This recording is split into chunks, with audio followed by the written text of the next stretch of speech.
Hello viewers, আসসালামু আলাইকুম। আশা করছি সবাই ভালো আছেন। লামানো অ্যাস্থেটিক্স অ্যান্ড লেজার সেন্টারের সৌজন্যে বিডি লাইভের 939তম পর্ব থেকে আপনাদের সবাইকে সুস্বাগতম জানাচ্ছি। আমি ডাক্তার তামান্না মাহমুদ উর্মি। আজকে আমরা কথা বলতে যাচ্ছি ত্বকের গর্তের আধুনিক চিকিৎসা নিয়ে। অবশ্যই অত্যাধুনিক চিকিৎসা পদ্ধতি নিয়ে কথা বলবো, কারণ Lamano aesthetics and laser centre কিন্তু অত্যাধুনিক চিকিৎসা পদ্ধতি নিয়ে কথা বলে থাকে, যেগুলো বিশ্বমানের।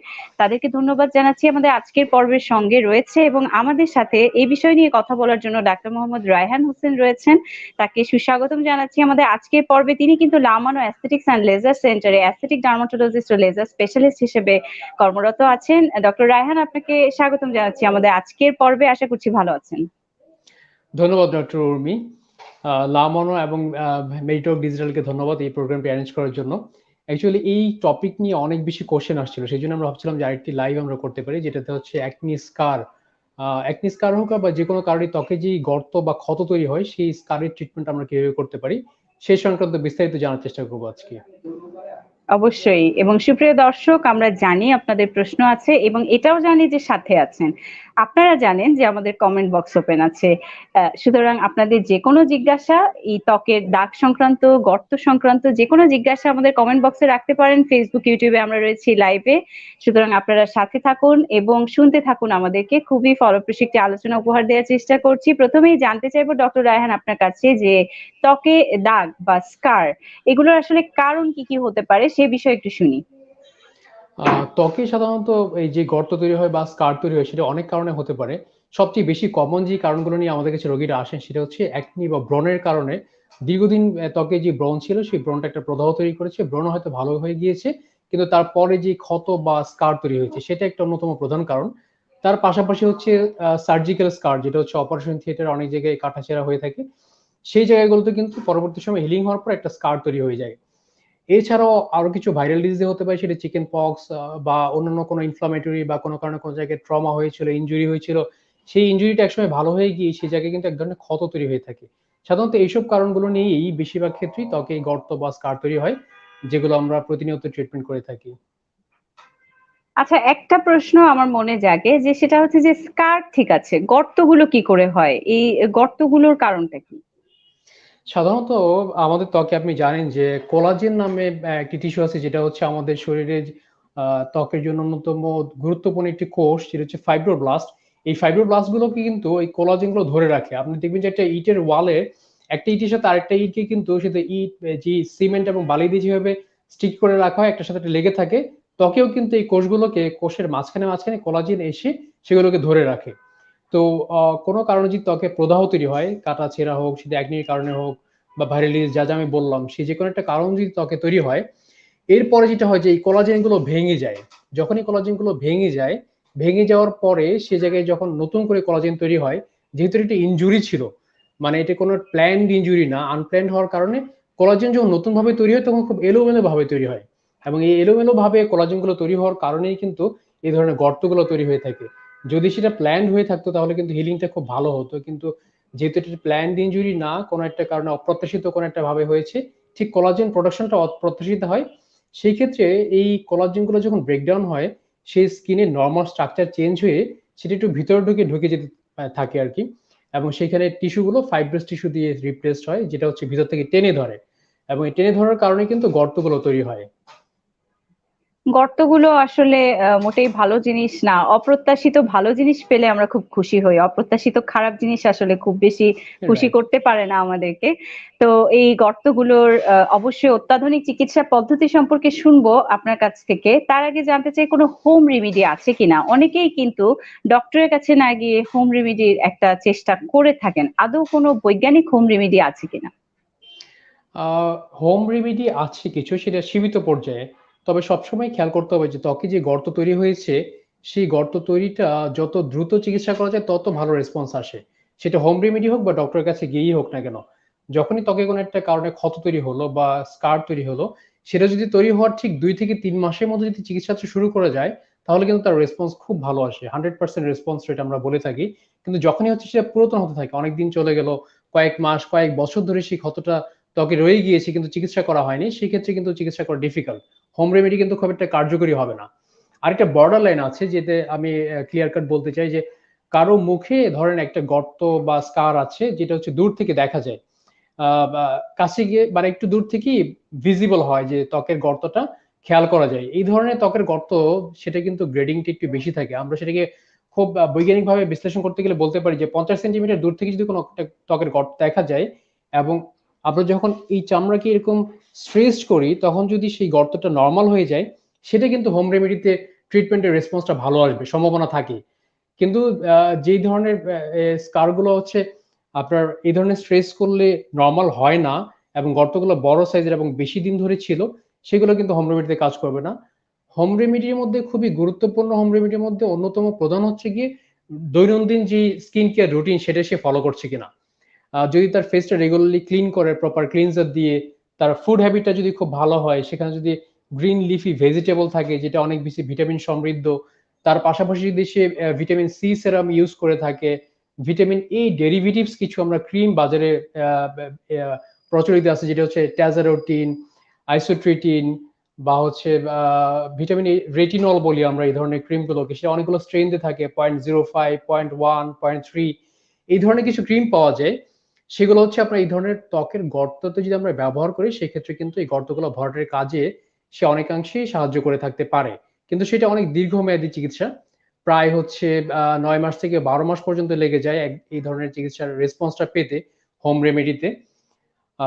তারপরে সেটা চিকিৎসা করা সম্ভব যদি খুব দ্রুত সে শুরু করতে পারে এবং সঠিক স্ট্রেনদের ক্রিম যদি সে ব্যবহার করে থাকে। সেই স্ট্রেনটা কোনটা হবে সেটাও কিন্তু একজন ডার্মাটোলজিস্টের সাথে পরামর্শ করে তারপরে সেটা ব্যবহার করা শুরু করা উচিত। আর তার পাশাপাশি হচ্ছে যদি ফেসিয়াল ক্লিনজার ঠিক মতো হয়, তার খাবার যদি ভালো থাকে, অ্যান্টিঅক্সিডেন্ট যদি তার ফুড হ্যাবিটের মধ্যে থাকে, ভিটামিন সি সমৃদ্ধ খাবার যদি থাকে, যেমন হচ্ছে মালটা লেমন জুস বা ক্যারট জুস, এই জিনিসগুলো কিন্তু হোম রেমেডি হিসেবে একটা ভালো সাপোর্ট দিতে পারে। কিন্তু যাদের এই ধরনের স্কারগুলোর ডেপথ বেশি, দূর থেকে সহজেই চোখে পড়ে, সেই স্কারগুলো কিন্তু কখনোই হোম রেমেডিতে রেসপন্স হয়তো 10% আসতে পারে অনেক লম্বা সময় চিকিৎসা করার পরেও। সেটাকে আমি বলবো অবশ্যই হোম রেমেডির জন্য ট্রাই না করে একজন ডার্মাটোলজিস্টের সাথে খুব দ্রুত যোগাযোগ করে সেখান থেকে পরবর্তী চিকিৎসা পদ্ধতিগুলোকে ফলো করার জন্য। জি, অবশ্যই একজন ডার্মাটোলজিস্ট, বিশেষজ্ঞ ডার্মাটোলজিস্টের শরণাপন্ন হতে হবে। আপনাদের কাছে যদি আসেন কোনো রোগীরা এরকম ত্বকে গর্ত নিয়ে বা ক্রনিক কোনো একটা স্কার নিয়ে আসেন, সেক্ষেত্রে কি কি চিকিৎসা পদ্ধতি আপনারা চিন্তা করেন? অবশ্যই পেশেন্ট টু পেশেন্ট ভ্যারি করে, বাট পদ্ধতিগুলোর নামগুলো একটু শুনি। অনেকগুলো পদ্ধতি কিন্তু এখন অ্যাভেলেবল আছে। তার মধ্যে অন্যতম প্রচলিত একটি পদ্ধতি হচ্ছে মাইক্রোনিডলিং। মাইক্রোনিডলিং নিয়ে আমি কিছুক্ষণ পরেই কথা বলবো। মাইক্রোনিডলিং এবং কখনো মাইক্রোনিডলিং এর সাথে আমরা পিআরপি কে সংযুক্ত করি। কখনো ডার্মাব্রেশন নামে একটা ট্রিটমেন্ট আছে সেটা আমরা করি। তার পাশাপাশি হচ্ছে আমরা কখনো লেজার রিসারফেসিং করি যেটা CO2 ফ্রেকশনাল লেজার বা আরবিএম ইয়াগ লেজার। এই ধরনের ট্রিটমেন্ট কিন্তু কখনো কখনো আমরা কেমিক্যাল পিলের সাথে কম্বাইন করি। এই ধরনের বেশ কিছু প্রচলিত চিকিৎসা পদ্ধতি কিন্তু এই ধরনের স্কারগুলোকে পুরোপুরি সেরে তুলতে অনেকাংশেই সহায়ক। জি, এবং এই যে এতগুলো নাম বললেন, কেমিক্যাল পিলিং, মাইক্রো নিডলিং এবং আরো আরো বেশ কিছু চিকিৎসা পদ্ধতির নাম বললেন। আহ, একটা একটা করে একটু একটু করে সংক্ষেপে যদি শুনি। আমাদের একজন দর্শক আছেন রাজীব দেবনাথ, তিনি জানতে চেয়েছেন মুখের গর্তের জন্য কি করা যায়। আপনি বলেছেন কিছু কিছু হোম রেমিডির কথা বলেছেন, এখন আধুনিক চিকিৎসা পদ্ধতি সম্পর্কে শুনবো। রাজীব দেবনাথ, আপনি আমাদের সাথে আছেন আশা করছি, এবং সাথে থাকুন, অবশ্যই আপনার প্রশ্নের উত্তর পাবেন। Please continue. প্রথমে হচ্ছে গিয়ে যে চিকিৎসা পদ্ধতি আমরা আসবো সেটা হচ্ছে মাইক্রো নিডলিং। মাইক্রো নিডলিং হচ্ছে এক ধরনের পেন দিয়ে আমরা করি, এটাকে ডার্মা পেন বলে। এটা হচ্ছে সেই ডার্মা পেনটা, এটার সাথে একটা নিডেলকে আমরা সংযুক্ত করি, এটা হচ্ছে সেই নিডেলটা। এটা ফ্রন্ট ক্যামেরাতে দেখানো ডিফিকাল্ট, বাট এর নিচে খুব টাইনি ছোট ছোট ছোট নিডেল থাকে। যখন আমরা এটার সাথে এটাকে অ্যাটাচ করি, সেটাকে আমরা ফেসে এক ধরনের স্ট্রাকচারড ইনজুরি তৈরি করি। সেটা হচ্ছে একটা ডিসিপ্লিনড ওয়েতে করা হয়। যেমন মাইক্রো নিডলিংটা আমরা পুরো যে জায়গাগুলোতে সাধারণত এই ত্বকে গর্ত তৈরি হয়েছে বা স্কার তৈরি হয়েছে সেই জায়গাগুলোর মধ্যে আমরা এই মাইক্রো নিডলিংটা ব্যবহার করি। এতে করে যেটা হয় যে ত্বকের ওই জায়গাগুলোতে এক ধরনের ইনজুরি হয় এবং ইনজুরি হলে যেটা রেসপন্স যেটা সেখানে অনেক ধরনের কোষ দ্রুত চলে আসে। যেমন ফাইব্রোব্লাস্ট আমাদের দরকার অনেক, আমি একটু আগে বলেছি যে খুবই প্রয়োজনীয় একটি কোষ। যেখানে ইনজুরি সেখানে কিন্তু ফাইব্রোব্লাস্ট আসে, আমরা জানি সেটা। ফাইব্রোব্লাস্ট, লিউকোসাইট বা এই ধরনের আরো কিছু প্রয়োজনীয় প্লাটিলেট এগুলো আসে। আসার পরপরই সেখান থেকে কিন্তু গ্রোথ ফ্যাক্টর রিলিজ হয়, ফাইব্রোব্লাস্ট থেকে কোলাজেন, হাইলোরিক অ্যাসিড তৈরি হয়। এই যে একটা বৈজ্ঞানিক প্রক্রিয়াতে এই ধরনের চিকিৎসা পদ্ধতির কারণে যে রেসপন্সটা শুরু হলো, এই রেসপন্সের ফলাফল স্বরূপ কিন্তু এই ধরনের স্কারগুলো আস্তে আস্তে ভরাট হয়ে আসে। তবে সেই ক্ষেত্রে মাইক্রোনিডলিং কোন ধরনের স্কারে করা যাবে না সে ধরনের একটা বর্ডার লাইন আছে। সাধারণত যে স্কারগুলো অনেক দীর্ঘদিন ধরে আমার ত্বকে ছিল এবং হচ্ছে অনেক গভীর এবং ভিতর থেকে টেনে ধরে ত্বকটা নিচু হয়ে গেছে ওই জায়গাটার, সেখানে কিন্তু মাইক্রোনিডলিং খুব একটা কাজ করে না। তবে সাধারণত গ্রেড 1, গ্রেড 2 বা সংক্ষেপে বা বোঝানোর মতো করে বলতে আমরা যেটা পারি সেটা হচ্ছে স্ট্রেস করার পরে যে স্কারগুলো নরমাল স্কিনের মতো দেখা যায়, সেই স্কারগুলো কিন্তু মাইক্রোনিডলিং ব্যবহার করা যায়। সেখানে কিন্তু ফলাফলটা ভালো আসে। এবং এর সাথে যদি আমরা পিআরপি কে সংযুক্ত করতে পারি, আমাদের আগের প্রোগ্রামে কিন্তু পিআরপি নিয়ে ডক্টর মারুফ অনেক চমৎকার একটি লম্বা বিস্তারিত আলোচনা করেছেন। যারা না দেখেছেন তাদেরকে আমি বলবো পিআরপির ওই সেশনটি দেখার জন্য। সেখানে পিআরপি কিভাবে তৈরি করা হয় সবকিছু নিয়ে কথা বলা হয়েছে। আমি জাস্ট এখন বলতে যাচ্ছি যে মাইক্রোনিডলিং এর সাথে আমরা পিআরপি কে অ্যাড করতে পারি। যখন এই মাইক্রোনিডলিং এর সাথে পিআরপি কে আমরা অ্যাড করব, তখন হবে কি বডি থেকে তো প্লাটলেট আসবেই মাইক্রোনিডলিং এর দ্বারা, কিন্তু পিআরপির মধ্যে কিন্তু কনসেন্ট্রেটেড প্লাটলেট থাকে। তো এই কনসেন্ট্রেটেড প্লাটিলেটটাকে যখন আমরা ওই মাইক্রোনিডলিং এর জায়গাগুলোতে দিব, তখন কিন্তু প্লাটিলেট গুলো অনেক বেশি গ্রোথ ফ্যাক্টর তৈরি করবে, কারণ এখানে কনসেন্ট্রেটেড প্লাটিলেট, নরমাল প্লাটিলেট থেকে এখানে ঘনত্ব বেশি। ঘনত্ব বেশি মানে হচ্ছে প্লাটিলেট ডিরাইভড গ্রোথ ফ্যাক্টরের সংখ্যাও বেশি। তার মানে হচ্ছে রেসপন্সটা অনেক বেটার হবে আর কি। সো এই বেটার রেসপন্সটা কিন্তু ত্বকে যখন আমরা শুরু করি মাইক্রোনিডলিং এর দ্বারা, একটা মাইক্রোনিডলিং শেষ করার পরে কিন্তু টিস্যুতে একদম রিমডেলিং হয়, এটা প্রায় মাসখানেকের মতো চলতে থাকে। সো এই একটা মাইক্রোনিডলিং এর চিকিৎসা শুরু করার পরে আপনি 1 মাস পরেই কিন্তু আমরা দেখতে পাই যে স্কারটা কিছুটা অংশে ভরাট হয়ে আসলো। সেক্ষেত্রে কয়টা সেশন লাগবে সেটা কিন্তু পেশেন্টকে দেখার পর আমরা জাস্টিফাই করি। আর যে কোনো মাইক্রোনিডলিং হোক বা লেজার হোক, যে ধরনের চিকিৎসা পদ্ধতি হোক না কেন, পেশেন্ট রেসপন্স কতটুকু বেটার হবে সেটা নির্ভর করে রোগীর রোগ প্রতিরোধ ক্ষমতা কতটুকু ভালো সেটার উপর, তার স্কিনের টাইপটা কিরকম, জেনেটিক্যালি তার স্কিনটার ইমিউনিটি কতটা ভালো, এবং সে কতটা চমৎকার লাইফস্টাইল ফলো করছে এবং ডক্টরের পরামর্শ কতটুকু মানছেন, এবং যে ডক্টর ট্রিটমেন্টটা করছেন তিনি প্রপারলি যদি সেই জিনিসগুলোকে মেনটেন করেন। যেমন মাইক্রোনিডলিং এর জন্য খুব পিন পয়েন্টেড কিছু জিনিস কিন্তু মেনে চলতে হয়। যে আমরা যদি উল্টাপাল্টা ভাবে মাইক্রোনিডলিং হয়, ফ্যাশন ওয়েতে যদি না হয় এবং সাইন্টিফিক্যালি যদি না হয়, তাহলে কিন্তু উল্টা ইনজুরি হতে পারে। কারণ আমি বলছি নিডল নিয়ে কাজ করতে হয় সেখানে। সো এই নিডল গুলোকে ফেসের কোন জায়গায় কতটুকু ডেপথ দিতে হবে সেটা কিন্তু একটা রেঞ্জ আছে। অনেকে কিন্তু নন মেডিকেল পার্সনরা এই ডার্মা পেনটা বাইরে থেকে কিনতে পারেন। সেখানে একটা পেপারে কিন্তু লেখা থাকে যে এই জায়গায় 2.5, এখানে 1.5 পর্যন্ত যাওয়া যাবে। এটা কিন্তু একদমই সেফ না। কখনোই কিন্তু এই 2.5 বা 1.5 কাগজে লেখা দেখে আমি চলে গেলাম এবং সেভাবে করছি, এবং কতক্ষণ ধরে ডার্মা পেনটা আমি ইউজ করবো সেটা কিন্তু একটা নিয়ম আছে। কতক্ষণ ধরে এবং কয়টা রাউন্ড আমি শেষ করবো এবং কিভাবে শুরু করবো কিভাবে শেষ করবো। আমি এই জন্যই বলবো যে প্রত্যেকটা পেশেন্টের উচিত হবে একজন অভিজ্ঞ অ্যাস্থেটিক ডার্মাটোলজিস্টের কাছে গিয়ে তার কাছ থেকে সেশনগুলোকে অ্যাপ্রোপ্রিয়েটলি নেওয়ার জন্য, তাহলে রেজাল্টটা খুবই চমৎকার আসবে। এবং এই সাইড ইফেক্ট এই যে মাইক্রোনিডলিং এবং পিআরপি, এটি কিন্তু একেবারেই পার্শ্ব প্রতিক্রিয়াহীন একটা ট্রিটমেন্ট যদি সঠিকভাবে করা হয়ে থাকে। কারণ পিআরপি একটা ন্যাচারাল কম্পোনেন্ট এবং মাইক্রোনিডলিং এ বাইরের কোনো কিছু আমরা ইনজেক্ট করি না, জাস্ট একটা মাইক্রোনিডলিং দিয়ে প্রাকৃতিকভাবে ত্বকে এক ধরনের ডিসিপ্লিন ইনজুরি করা এবং ডিসিপ্লিন একটা হিলিং তৈরি হয় আর কি। সেখান থেকে ত্বকের গর্তগুলো ভরাট হয়ে আসে এবং পেশেন্ট খুব নিরাপদ ভাবেই কিন্তু সেই চিকিৎসা পদ্ধতিকে গ্রহণ করতে পারেন। অবশ্যই, এবং সবচেয়ে গুরুত্বপূর্ণ বিষয় হচ্ছে আসলে এক্সপার্টাইজ অফ ডক্টর। কারণ এক্সপার্টাইজ না হলে আসলে লেজার হোক বা মাইক্রোনিডলিং হোক, সেটা কিছু না কিছু সাইড ইফেক্ট হয়েই যায়, হয়তো বা উল্টো ইম্প্যাক্টও হতে পারে। সুতরাং আহ, অবশ্যই একজন এক্সপার্ট ডার্মাটোলজিস্টের শরণাপন্ন হতে হবে, সেটাই আসলে আমাদের মেসেজ। এবং অবশ্যই আপনারা বুঝতে পারছেন যে Lamano aesthetics and laser centre কিন্তু এই এক্সপার্ট ডার্মাটোলজিস্টদের নিয়ে আপনাদের জন্য অপেক্ষা করছে। সুতরাং এখানে স্ক্রিনে আপনাদের কন্ট্যাক্ট নাম্বার গুলো পেয়ে যাবেন এবং তাদের সাথে যোগাযোগ করে অবশ্যই, এখন তো লকডাউন ছেড়ে দিয়েছে, আপনারা অবশ্যই আপনাদের স্কিনের যে কোনো সমস্যা নিয়ে তাদের কাছে যেতে পারেন। তো ডক্টর রায়হান, আপনার কাছে শুনতে চাইবো, এই যে এতগুলো পদ্ধতির কথা আপনি বললেন, বিশেষ করে মাইক্রো নিডলিং সম্পর্কে একটু বললেন, পিআরপি সম্পর্কে গত সেশনে আমরা শুনেছি ডক্টর মারুফের কাছ থেকে। তো জানতে চাই যে মোস্ট র্যাপিড ওয়ে কোনটা, এই যে ত্বকের দাগ বা স্কার বা গর্ত যেটি কথাই বলি, সবচেয়ে তাড়াতাড়ি স্বল্পতম সময়ে কোন ট্রিটমেন্ট পদ্ধতি, কোন চিকিৎসা পদ্ধতিতে কাজ করে? আচ্ছা, যদি খুব দ্রুত কাজ করার এই ধরনের কোনো নেসেসিটি তৈরি হয়ে থাকে, যেমন ধরনের কোনো একটা পেশেন্ট, সে ফিমেল পেশেন্ট হতে পারে, হয়তো নেক্সট মান্থে তার ম্যারেজ একটা ডেট ফিক্সড হয়েছে, এই ধরনের কোনো ইমার্জেন্সি সিচুয়েশন যদি থাকে, কারণ সাধারণত গতানুগতিক যে চিকিৎসাগুলো আমরা করি, সেটা লেজার হোক বা মাইক্রোনিডলিং হোক, পিআরপি হোক, ডার্মাব্রেশন, কেমিক্যাল পিল, এই সবগুলো কিন্তু সময় সাপেক্ষ। একটা স্কারকে ট্রিটমেন্ট করতে প্রায় কয়েক মাস সময় লেগে যায়। 3 থেকে 5 মাসের মতো একটা সময় দিতে হয় সেই স্কারকে স্বাভাবিক ত্বকের পর্যায়ে নিয়ে আসতে। কিন্তু কেউ যদি চায় যে খুব র‍্যাপিড রেজাল্ট, মানে আমি খুব অল্প সময়ের মধ্যে এটা একটা ফলাফল চাই, সেই ক্ষেত্রে তার জন্য অবশ্যই একটা পদ্ধতি অবলম্বন করা যায়। এই পদ্ধতির প্রথম অংশটি হচ্ছে, এটাকে আমরা বলি সাবসেশন আর কি। সাধারণত স্কারের নিচের দিকের যে অংশগুলোতে ফাইব্রাস টিস্যুর কারণে ত্বকের ভিতরের দিকে ঢুকে থাকে, সেই গর্তর জায়গার নিচে দিয়ে আমরা কিন্তু ফাইব্রাস টিস্যুকে এক ধরনের নিডল দিয়ে ব্রেকডাউন করতে পারি। এটাকে বলে সাবসেশন আর কি। এটা খুব শুনতে অদ্ভুত শোনা যায় যে এই নিডল দিয়ে কিভাবে আমরা এগুলোকে ব্রেকডাউন করবো। এটা খুব চমৎকার পদ্ধতি আছে এবং খুব সেফ হ্যান্ডে যদি আপনি করেন, যে অভিজ্ঞ ডার্মাটোলজিস্ট উনি কিন্তু জানেন যে কোন জায়গাগুলোতে এই ধরনের সাবসেশন করাটা খুব নিরাপদ। আর কেউ যদি না জানেন সেক্ষেত্রে কিন্তু ইনজুরি করার সুযোগ মানে সম্ভাবনা আছে, এটা দুর্ঘটনা ঘটার সম্ভাবনা আছে, কিন্তু এক্সপার্ট হ্যান্ডে এই ধরনের কোনো সম্ভাবনা দুর্ঘটনা ঘটার সম্ভাবনা নেই। এই সাবসেশন করার পরবর্তী সময়ে ওই সময়ে আমরা যেটা করতে পারি সেটা হচ্ছে ডার্মাল ফিলার আর কি। আমরা ফিলার নিয়ে কিন্তু আগে একটা সেশন করেছি, ফিলার বলতে কি বোঝায়, কিভাবে ইউজ করা হয়। সাধারণত যে জায়গায় গ্যাপটা তৈরি হলো সেখানে কিন্তু আমরা হাইলোনিক অ্যাসিড ফিলার ব্যবহার করে একেবারে 10 মিনিটের মধ্যেই সেই গর্তগুলোকে পুরোপুরি নর্মাল পর্যায়ে নিয়ে আসতে পারি। এবং এটা কিন্তু খুবই অল্প সময়ে করা যায়, ব্যথাহীন ভাবে করার এখন সুযোগ আছে, কারণ অ্যানেস্থেসিয়া ক্রিম দিয়ে আমরা নার্ভ ব্লক দিয়ে করি। রোগীর জন্য ব্যথামুক্ত হবেই কিন্তু প্রক্রিয়াটি আমরা সম্পন্ন করতে পারি।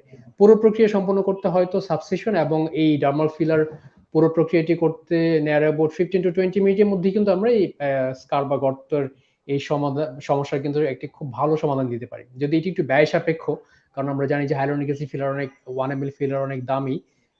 এই ব্যয়টা যদি বেয়ার করা যায় তাহলে সেক্ষেত্রে কিন্তু রেসপন্সটা একেবারে হাফ এন আওয়ারের র‍্যাপিড মধ্যেই রেসপন্স সম্ভব। হয়।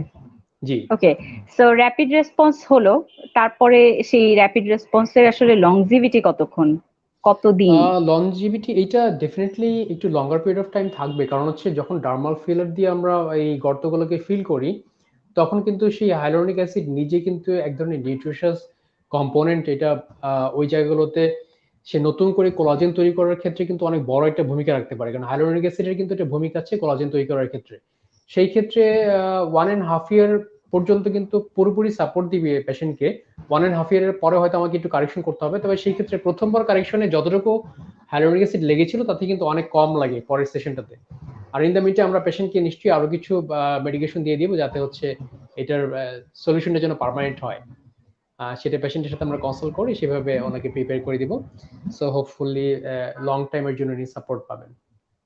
জি, আরেকজন দর্শক আছেন, মেস্তার দাগ দূর করার জন্য টপিক্যাল কোনো ক্রিম আছে কিনা সে ব্যাপারে জানতে চাইছেন। মেস্তা হচ্ছে আসলে আপনি তো হয়তো মেডক ডিজিটাল দেখেন, অনেক ডার্মাটোলজিস্টই কিন্তু মেস্তা নিয়ে অনেক প্রোগ্রাম করেছেন, আমরাও প্রোগ্রাম করেছি। সারা ওয়ার্ল্ড ওয়াইড যত অ্যাস্থেটিক ডার্মাটোলজিস্ট আছেন সবার জন্য কিন্তু মেস্তা কারেকশনটা অনেক বড় একটা চ্যালেঞ্জ। যদি সেই মেস্তাটা আপনার আর্লি এজে হয়ে থাকে তাহলে রিকভারি রেটটা অনেক ভালো হয়, কিন্তু যদি আপনার বয়স বেশি হয়ে থাকে সেই ক্ষেত্রে রিকভারি রেট কম হয়। এবং মেস্তা ভালো করার জন্য কিন্তু অনেকগুলো ফ্যাক্টর আছে, যে ফ্যাক্টরগুলোকে ডিটারমাইন করে ট্রিটমেন্ট করে 2 থেকে 3 মাসে একটা ট্রিটমেন্ট প্রটোকল তৈরি করে তারপরে মেস্তাকে ডিফেন্ড করতে হয়। শুধু একটা ক্রিমে মেস্তা একদম ভালো হয়ে যাবে, এটা যদি হতো তাহলে কিন্তু এই ডাক্তার এই কথাটা বলতেন না সবসময় যে মেস্তা ভালো করাটা একটা চ্যালেঞ্জ। সত্যিই কিন্তু একটা ক্রিমে এটাকে ডিফেন্ড করা অনেক ডিফিকাল্ট। তারপরেও বাজারে হচ্ছে আপনার হাইড্রোকুইনোনের সাথে থাকা কিছু খুব মাইল্ড স্টেরয়েড এই ধরনের কিছু কম্বিনেশন। হাইড্রোকুইনোনটাই হচ্ছে মেইনস্টে অফ ট্রিটমেন্ট আর কি টপিক্যাল ক্রিমের মধ্যে, কিন্তু হাইড্রোকুইনোন ব্যবহার করার খুব চমৎকার কিছু নিয়ম কারণ আছে, সেটা মেনে আপনাকে ব্যবহার করতে হবে এবং কনসেন্ট্রেশন আছে 2%, 4%, 10%, সেটা কিন্তু আপনাকে দেখার পরে ঠিক করতে হবে। হাইড্রোকুইনোন থেকে অনেক সময় যে সাইড এফেক্ট গুলো তৈরি হয় সেগুলোকে কিভাবে প্রিভেন্ট করতে হয় সেটাও একজন ডক্টর কিন্তু আপনাকে ডিসাইড করে দিবেন।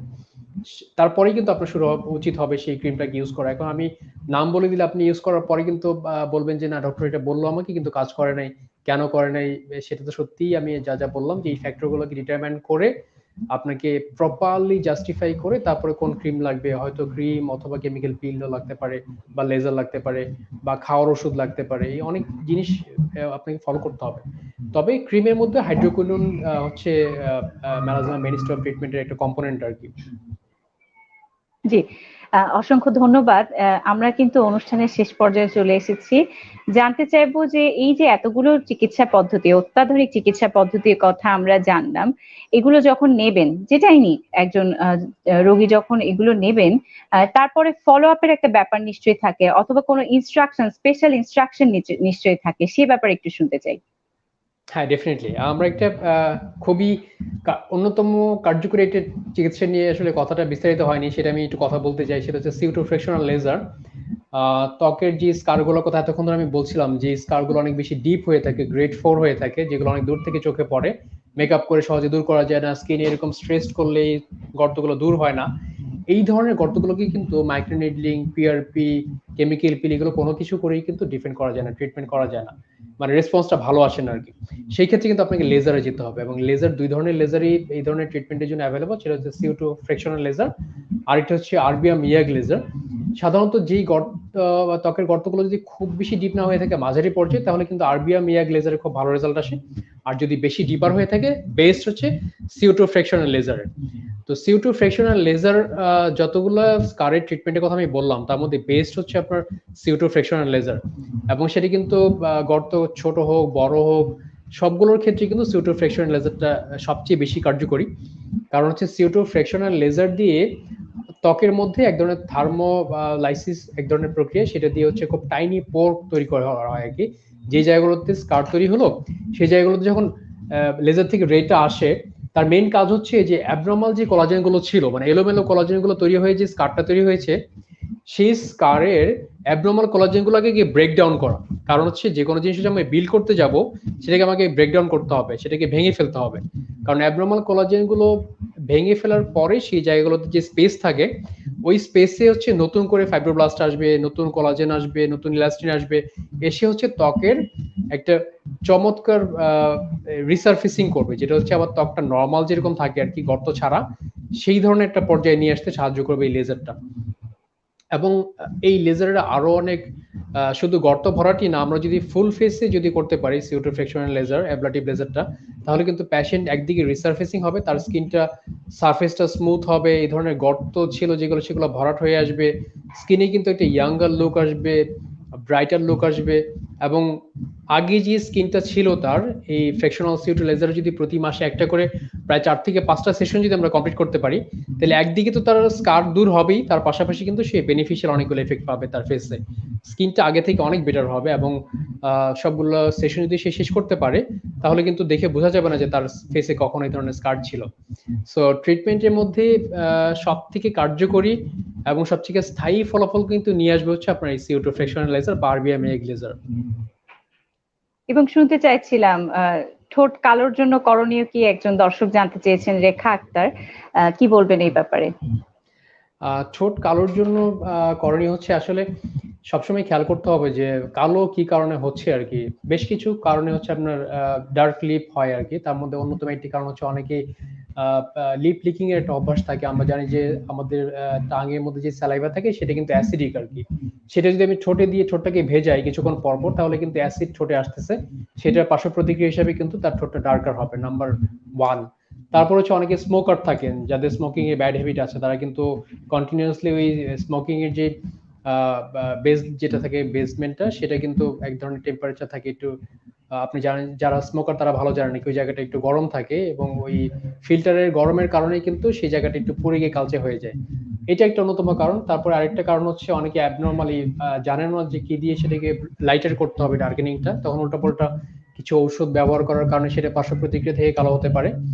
আর একটা ন্যাচারালিও কালো হতে পারে, সেটাও হতে পারে। আর সান এক্সপোজার থেকে কালো হতে পারে, সেটা হচ্ছে যে আমরা তো ফেসে সান প্রোটেকশনের ব্যাপারে কিছুটা এখন আইডিয়া হয়েছে, অনেকে কিন্তু সানব্লক ব্যবহার করে, কিন্তু ছোটেও যে সানব্লক ব্যবহার করতে হবে সেই ব্যাপারটা কিন্তু একদমই নিউ। ছোটের জন্য কিন্তু আলাদা সানব্লক আছে। সো ওই ছোটে সানব্লকটা ইউজ করতে হবে। আপনার ক্ষেত্রে করণীয় হচ্ছে ছোটের সানব্লকটাকে রেগুলার ব্যবহার করেন, এবং আমাদের কাছে একটা অত্যাধুনিক লেজার আছে যেটা দিয়ে আমরা হচ্ছে ডার্ক লিপসে ট্রিটমেন্ট করে থাকি, কিউ সুইচ লেজার। এবং এই কিউ সুইচ লেজার 2 থেকে 3টা সেশনেই কিন্তু একেবারে নর্মাল লিপ বা হচ্ছে আপনার প্রত্যাশিত যে লিপটা একটু লাইটার লিপ এবং হচ্ছে একটু পিঙ্কিশ লিপের যে একটা এক্সপেকটেশন থাকে, সেই এক্সপেকটেশন কিন্তু ফুলফিল করা যায় কিউ সুইচ লেজারে। সো আমাদের কাছে সেই আধুনিক চিকিৎসা পদ্ধতিটি এখন আছে, আপনি চাইলে সেটি গ্রহণ করতে পারেন। এটাই হচ্ছে ওনার জন্য পরামর্শ। আশা করছি দর্শক রেখা আক্তার, আপনি আপনার প্রশ্নের উত্তর পেয়েছেন। আমি শুনতে চাচ্ছিলাম ডক্টর রায়হান আপনার কাছে যে এই চিকিৎসা পদ্ধতিগুলো ব্যবহারের পর বা অ্যাপ্লিকেশনের পরে কোনো স্পেসিফিক লাইফস্টাইল ফলো করতে হয় কিনা, স্পেসিফিক কোনো ইনস্ট্রাকশন আপনারা দিয়ে থাকেন কিনা, এবং ফলো আপের বিষয়ে শুনতে চাইছিলাম। মাইক্রোনিডলিং হোক, পিআরপি হোক, অথবা আপনি লেজারের কথা বলেছেন। হ্যাঁ, ফলো আপটা কিন্তু খুবই ইম্পর্টেন্ট। একটা সাকসেসফুল ট্রিটমেন্টের বেশ কিছু কম্পোনেন্ট থাকে। একটা হচ্ছে পেশেন্ট যখন আসছেন তাকে প্রপারলি জাস্টিফাই করা, পেশেন্টকে অ্যাপ্রোপ্রিয়েট ট্রিটমেন্টটাকে অফার করা এবং পেশেন্ট সেই ট্রিটমেন্টটা নেওয়ার পরে ডক্টরের অ্যাডভাইসগুলোকে ফলো করা। সাধারণত এই কেমিক্যাল পিল, মাইক্রোনিডলিং, তারপরে লেজার যা বা ডার্মাব্রেশনের কথা আমি বলেছিলাম, কেমিক্যাল পিলের কথা বলেছিলাম, এই সমস্ত ট্রিটমেন্টের পরে মেনটেনেন্সটা কিন্তু খুবই ইম্পর্টেন্ট। নাম্বার ওয়ান মেনটেনেন্সটা হচ্ছে যখন আমরা স্কিনে এই যে মাইক্রোনিডলিং করছি বা লেজার করছি বা কেমিক্যাল পিল, ডার্মাব্রেশন, তখন কিন্তু স্কিনের এপিডার্মাল যে লেয়ারটা, ত্বকের সবচেয়ে বাইরের যে স্তরটা, সেই স্তরে কিন্তু ছোট ছোট ইনজুরি হচ্ছে, মানে স্তরের যেই স্ট্রেটাম কর্নিয়াম বা যেই ত্বকের যে অংশটা আমাদের আর্দ্রতা ধরে রাখতো, সেটা কিন্তু একটা সার্টেন পিরিয়ড অফ টাইমের জন্য লস্ট হয়। সো আপনাকে কিন্তু খেয়াল করতে হবে যে একটা মাইক্রোনিডলিং এর পরে বা লেজার করার পরে ত্বকের ময়েশ্চারটাকে যেন সেটার জন্য মেনটেন হয়, সেই জন্য একটা ভালো ময়েশ্চারাইজার ইউজ করতে হবে ডেফিনেটলি, নাম্বার ওয়ান। এই ধরনের ট্রিটমেন্টের পরপর কিন্তু আমরা ভিটামিন সি সেরামকে অ্যাডভাইস করতে পারি।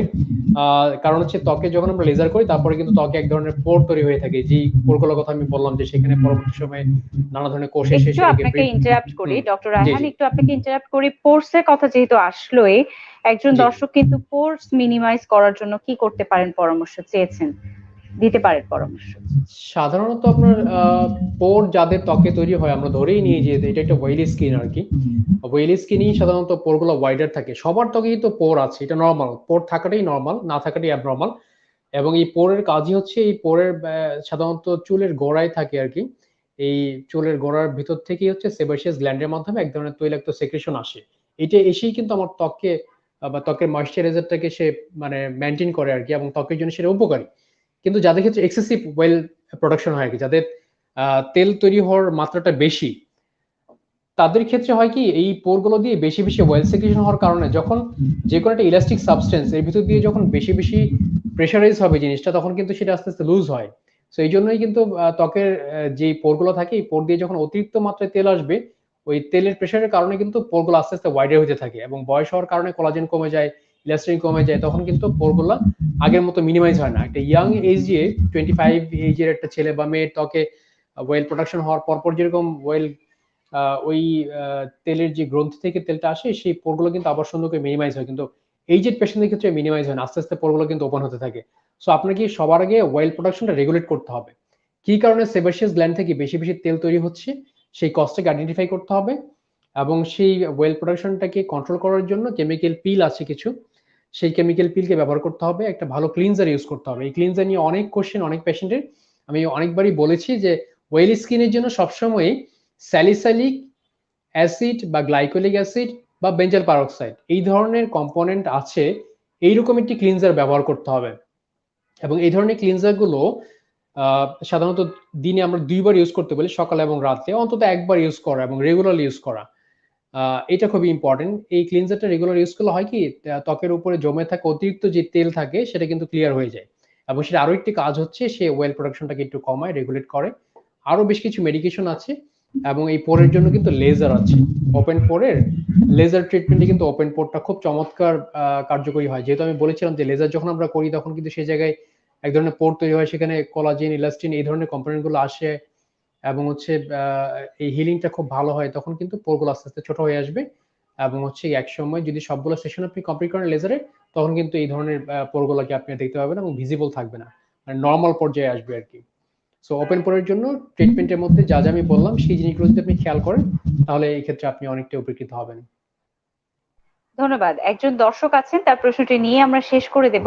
নূর নাহার, তিনি জানিয়েছেন তার পিসিওএস এর প্রবলেম আছে, হরমোন ওষুধ খাওয়ার পরেও পিম্পল উঠছে এবং পিম্পল ওঠা বন্ধ হচ্ছে না, স্কিনে স্কার্স হয়ে যাচ্ছে। অনেকবার উনি পিলিং করেছেন, chemical peeling I think, but নতুন পিম্পলে আবার স্কার হচ্ছে। এক্ষেত্রে করণীয় কি, তাকে ছোট করে পরামর্শ দেবেন ডক্টর রায়হান? যেটা হচ্ছে যে যার মানে আপনার অ্যাক্টিভ অ্যাকনি আছে, মানে নতুন করে আবার অ্যাকনি তৈরি হচ্ছে, আগের কিছু স্কার তৈরি হয়েছে, সেই কেমিক্যাল পিলের ব্যাপারটা খেয়াল করতে হবে যে কোন ধরনের কেমিক্যাল পিল আপনার ত্বকে ব্যবহার করা হয়েছে, এবং সেই কেমিক্যালটি কি অ্যাপ্রোপ্রিয়েট কেমিক্যাল পিল ছিল কিনা। সাধারণত এই ধরনের কন্ডিশনে আমরা গ্লাইকোলিক অ্যাসিড ব্যবহার করে থাকি, স্যালিসাইলিক অ্যাসিড ব্যবহার করে থাকি। এক এক ত্বকের জন্য এক এক ধরনের স্ট্রেন থাকে। সো আমি জানি না আপনি কোন স্ট্রেন দিয়ে করেছেন, কোন গ্লাইকোলিক বা কোন কেমিক্যাল পিলটি ব্যবহার করেছেন। আপনার জন্য উচিত হবে একজন অ্যাস্থেটিক ডার্মাটোলজিস্টের কাছে এসে সঠিক পিল এবং সঠিক কনসেন্ট্রেশনের পিলটাকে সঠিকভাবে ব্যবহার করা, নাম্বার ওয়ান। অ্যাক্টিভ যে অ্যাকনি গুলো হচ্ছে, অ্যাকনির সাথে হরমোনাল ইমব্যালেন্স, আপনি পিসিওএস এর কথা বলেছেন, পিসিওএস কি আপনার কন্ট্রোলে আছে কিনা সেটা খুবই ইম্পর্টেন্ট, কারণ পিসিওএস এর পেশেন্টদের কিন্তু বেশি বেশি হরমোন প্রোডাকশন হয় এবং সেই জন্য তাদের সেবাসিয়াস গ্ল্যান্ডগুলো বেশি অ্যাক্টিভ থাকে, সেখান থেকে বেশি ওয়েল প্রোডাকশন হয় এবং এর পরবর্তী পার্শ্ব প্রতিক্রিয়া স্বরূপ ত্বকে একনি তৈরি হয়। সেক্ষেত্রে আপনার পিসিওএস কে অবশ্যই কন্ট্রোল করতে হবে একজন গাইনোকোলজিস্টের সাথে, একজন স্পেশালিস্ট গাইনি ডক্টরের সাথে পরামর্শ করে পিসিওএস এর যে হরমোনাল ম্যানেজমেন্ট আছে সেটা আপনি নেবেন। সেটা যদি আপনি নিয়ে থাকেন তাহলে কিন্তু আপনার এই হরমোন প্রোডাকশনের অতিরিক্ত মাত্রাটা কন্ট্রোল থাকবে এবং এর পাশাপাশি হচ্ছে যে ব্রণ হওয়া, স্কার হওয়া সেগুলো প্রিভেন্ট হবে। আমাদের কাছে আসলে আমরা ফার্স্টে যেটা করবো, অ্যাক্টিভ অ্যাকনিকে আগে আমরা প্রিভেন্ট, সবসময় হচ্ছে গিয়ে একটা ত্বকে যদি অ্যাকনি থাকে মানে ব্রণ থাকে এবং ব্রণের কারণে যদি গর্ত থাকে, তাহলে আগে কিন্তু যে ব্রণগুলো অ্যাক্টিভ আছে, যে ব্রণগুলো এখনো আছে, সেই ব্রণগুলো চিকিৎসার আগে করতে হয়। সেটা ওষুধ দিয়ে হোক, কেমিক্যাল পিলে হোক, লেজারে হোক, যেভাবে হোক না কেন আমরা সেটা করবো আগে। আপনার অ্যাকনিগুলো যখন কন্ট্রোল হবে তারপরেই আমরা কাজ শুরু করবো স্কারগুলোকে প্রিভেন্ট করার জন্য এবং স্কারের ট্রিটমেন্ট করার জন্য। সেই স্কারের ট্রিটমেন্টের জন্য আপনি যদি কি ধরনের স্কার আছে আমি বলেছি, যদি ডিপ স্কার হয়ে থাকে সেক্ষেত্রে লেজার লাগবে, ডিপ না হয়ে থাকলে হয়তো মাইক্রোনিডলিং, পিআরপি এই ধরনের ট্রিটমেন্ট আমরা যেতে পারি। কিছু কিছু স্কার আছে যেটাকে আমরা বলি আইস পিক স্কার, যেটা হচ্ছে ত্বকে একদম নিডল যদি আমরা দিই, ছোট নিডল দিয়ে যদি এরকম আঘাত করা হয় তাহলে কিন্তু ছোট ছোট গর্ত তৈরি হয়। এই ধরনের কিছু স্কার থাকে যেটাকে বলি আমরা আইস পিক স্কার। এই ধরনের আইস পিক স্কারে কিন্তু একটা কেমিক্যাল পিল আছে, টিসিএ পিল, সেটা একটা স্ট্রেন আছে, সেই অ্যাপ্রোপ্রিয়েট এই স্ট্রেন দিয়ে ইউজ করলে কিন্তু এই আইস পিক স্কার খুব ভালো হয়ে যায়। সেক্ষেত্রে লেজার, মাইক্রোনিডলিং এগুলোর প্রয়োজন পড়ে না। সো ডিপেন্ড করছে যে কোন ধরনের স্কার, কোন ধরনের চিকিৎসা দরকার। সবচেয়ে বড় কথা হচ্ছে যে আমি সবসময় রোগীদেরকে বলি যে কিছু কিছু জিনিসকে মেনটেন করে, একটা হেলদি লাইফস্টাইল মেনটেন করেন সবসময়। খুব খাদ্য তালিকা যেন খুব ভালো হয়, healthy lifestyle, healthy food habit, স্মোকিংটাকে না করা, কারণ স্মোকিং কিন্তু আপনার যে বডিতে থাকা কোলাজেনগুলোকে ডিস্ট্রয় করে ফেলে, আপনার স্কিনে ল্যাক্সিটি বাড়ায়, স্কিনে হচ্ছে গিয়ে ব্লাড সার্কুলেশনকে কমাই ফেলে, স্কিনে গ্লোনেসটা কমে আসে। সো স্মোকিংকে প্রিভেন্ট করতে হবে, খুব ভালো করে ঘুমাতে হবে 6 থেকে 8 ঘন্টা, কারণ আপনি যখন ঘুমান তখন কিন্তু আপনার সেলগুলো রেস্টিং স্টেজে থাকে। আর আপনি যদি সবসময় জেগে থাকেন, ঘুম ডিস্টার্ব হয়, তাহলে আপনার সেলগুলো কিন্তু ঠিকমতো কাজ করতে পারে না, এজিং এর সাইন আসে। একটু এক্সারসাইজ করবেন, এক্সারসাইজ করার কারণ হচ্ছে ত্বকে রক্ত সঞ্চালনটা বাড়বে, ত্বকের গ্লোটা বাড়বে, এজিংটা দেরিতে করে হবে, আপনার শরীরটা ভালো থাকবে, আপনার রোগ প্রতিরোধ ক্ষমতা ভালো হবে। এবং যত ডাক্তার থাকুক, যত অভিজ্ঞ ডাক্তারই থাকুক না কেন, সে যেই চিকিৎসা পদ্ধতিকেই ফলো করতে বলুক একটা রোগীকে, রোগীর বডি ইমিউনিটিটা খুবই ইম্পর্টেন্ট। একই চিকিৎসা পদ্ধতি কিন্তু সবার জন্য সমানভাবে কার্যকরী হয় না, কারণ এক একজনের বডি ইমিউনিটি এক এক রকম। কারণ আমি যে চিকিৎসা পদ্ধতিগুলোর কথা বললাম, এই সমস্ত চিকিৎসা পদ্ধতিতে এই যে প্লাটলেট আসবে, ফাইব্রোব্লাস্ট তৈরি হবে, আপনার বডিতে এই চেঞ্জ আসবে, সেটা নির্ভর করে আপনার বডিতে এই সেলগুলো কতটুকু অ্যাক্টিভ, আপনার রোগ প্রতিরোধ ক্ষমতা কতটুকু ভালো। এটা ভালো করা খুব কঠিন কোনো কাজ না, একটু হেলদি লাইফস্টাইল মেনটেন করলে, যা যা আমি বললাম সেগুলো মেনটেন করলে কিন্তু এমনিতে আপনি ভালো থাকতে পারেন। তার পাশাপাশি ভিটামিন যুক্ত খাবার খাবেন এবং ত্বকের জন্য ভালো যে ভিটামিন, ভিটামিন সি, এ, ই সেগুলোকে মেনটেন করবেন। দুশ্চিন্তা করবেন না একদমই, নিশ্চয়ই ভালো থাকবেন। ধন্যবাদ, অসংখ্য ধন্যবাদ আপনার পরামর্শের জন্য। আশা করছি দর্শক আপনারা পরামর্শগুলো মেনে চলবেন এবং খুবই সুন্দর গ্লোয়িং একটি স্কিন নিয়ে আপনারা খুব সুন্দরভাবে জীবনযাপন করবেন এবং যাদের স্কিনের সমস্যা আছে তারা অবশ্যই বিশেষজ্ঞ ডার্মাটোলজিস্টের শরণাপন্ন হবেন। ধন্যবাদ সবাইকে আমাদের সাথে থাকবার জন্য। ডক্টর রায়হানকে ধন্যবাদ জানাচ্ছি এবং লামানো অ্যাস্থেটিক্স অ্যান্ড লেজার সেন্টারকে ধন্যবাদ জানাচ্ছি আমাদের আজকের পর্বটির সঙ্গে থাকবার জন্য। আমি ডাক্তার তামান্না মাহমুদ উর্মি আজকের মতো এই পর্ব থেকে বিদায় নিতে চাইছি। ভালো থাকুন, সুস্থ থাকুন, মেডি লাইভের সাথেই থাকুন। আল্লাহ হাফেজ, আসসালামু আলাইকুম।